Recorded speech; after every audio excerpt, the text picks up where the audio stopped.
Greetings and welcome to part three of The Heart of the Christian Faith.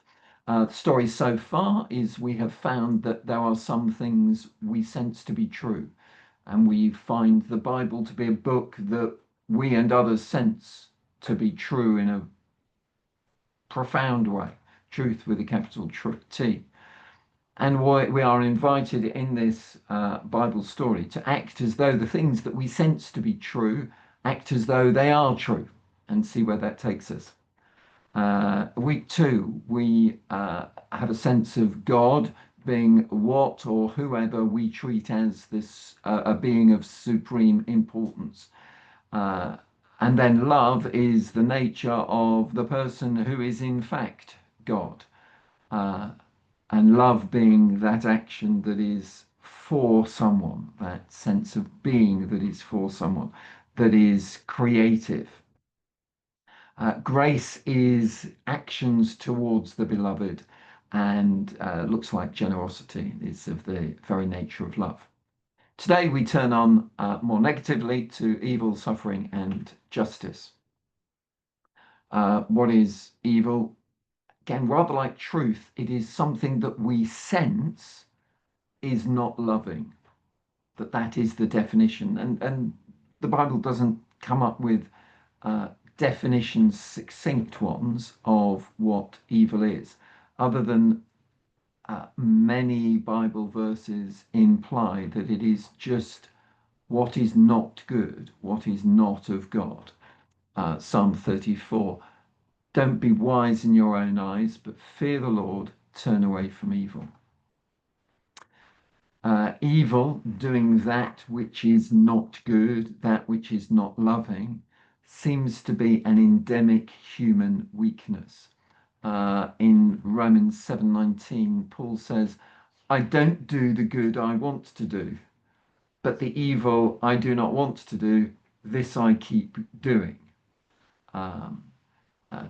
When Adam and Eve told to eat of everything other than the fruit of the tree of the good and the evil, they do just what they know to be wrong. It seems to be true of all of us, that all have sinned and fall short of the glory of God. Why might this be the case? What is pushing us in that direction? There is a sense that in the Genesis 3 story, that there's a snake, there's a serpent that is whispering in our ears to do what we know to be wrong. Later on, Paul in Ephesians 6:12 says, our struggle is against the powers of this dark world and against the spiritual forces of evil in the heavenly realms. Sometimes the power of evil seems very, very strong. When people have been around mass murderers, or they're in some examination of some aspects of governments around the world, that you have a sense of something that is just evil, that is greater than the people that are doing it.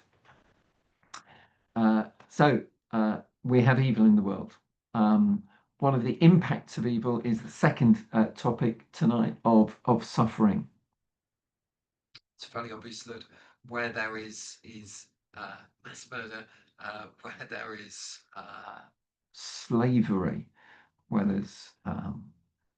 there is the impact of that evil is immense suffering.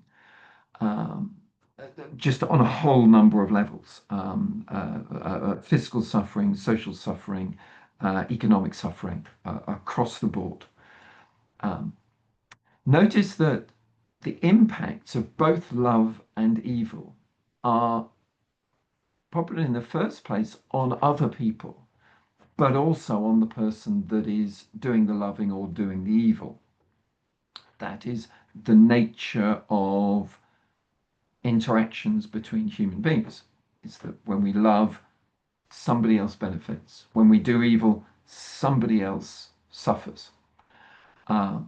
However, the Bible and experience suggest to us that there is also an impact on on the self that is doing the love or the evil, uh, and that they are inescapable. That when love happens, both parties are impacted, and when evil happens, both parties are impacted. However, some of the angst that we have about suffering and evil in the world is that uh, the evil people, those that are doing evil, seem to prosper. That if you steal, you have more money than those people that you've stolen from, and that seems so wrong, and it's part of the suffering.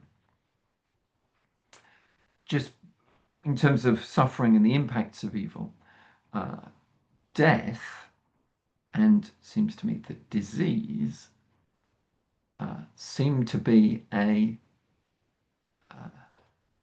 result of evil. And this comes from God in Genesis 3, which is where all this evil is first described in the Bible. The Lord says that he doesn't want Adam and Eve to take from the tree of life and eat and live forever.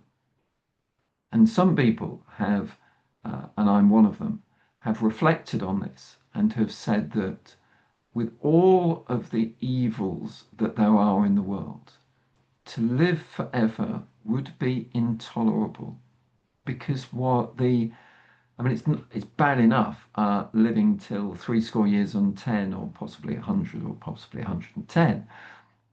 Our knowledge of evil over that period weighs us down, and that there is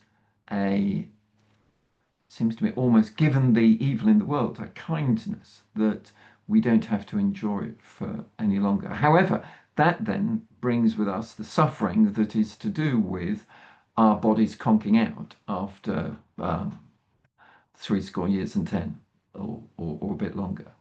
And disease then becomes one of the things that we have to battle with.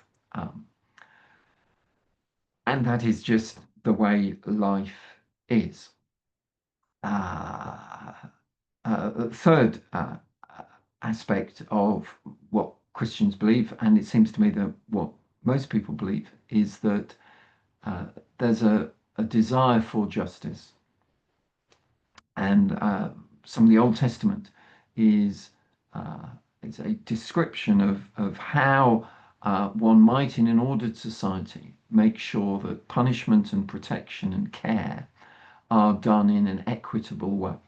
And this is what comes up in the Ten Commandments. First of all, you have to define what evil is, so that we try and limit the impacts of that on others in society. That those who commit murder, or adultery, or theft, or telling of lies, are the due process is done by society to limit the effects of that. It's notable in our society where there is no thing that society does for those who break up people's marriages. That the adultery is not something that our society protects people from, which is curious and possibly a backward step. In terms of all of those Old Testament laws, there is a thing that's carried forward into the New Testament in Romans 6:23, that the wages of sin are death. That if you turn away from God, if you do what is evil habitually, that it will bring you to a really bad place of not being alive to love and to God, which is absolutely dreadful. For me, the justice that I see in the Bible is one that is descriptive rather than prescriptive. It is that if you tell lies, people won't trust you. It's a it's a description of the impacts on yourself if you do what is evil. Uh, now, there's more to come. There are sessions 4, 5, 6, and 7. This is not the last word, but this is, in a sense, setting out the problem. Later on, we'll find that some people say that Jesus saves. Well, what does he save us from? And there's a very real problem of evil. There's a very real problem of suffering. And there's a very real problems to do with, well, how do you deal with evil and suffering in terms of how do you end up with a just society, which we seem to be far from. But anyway, that we're just painting the picture for later weeks to find out about what to do about evil, suffering, and justice.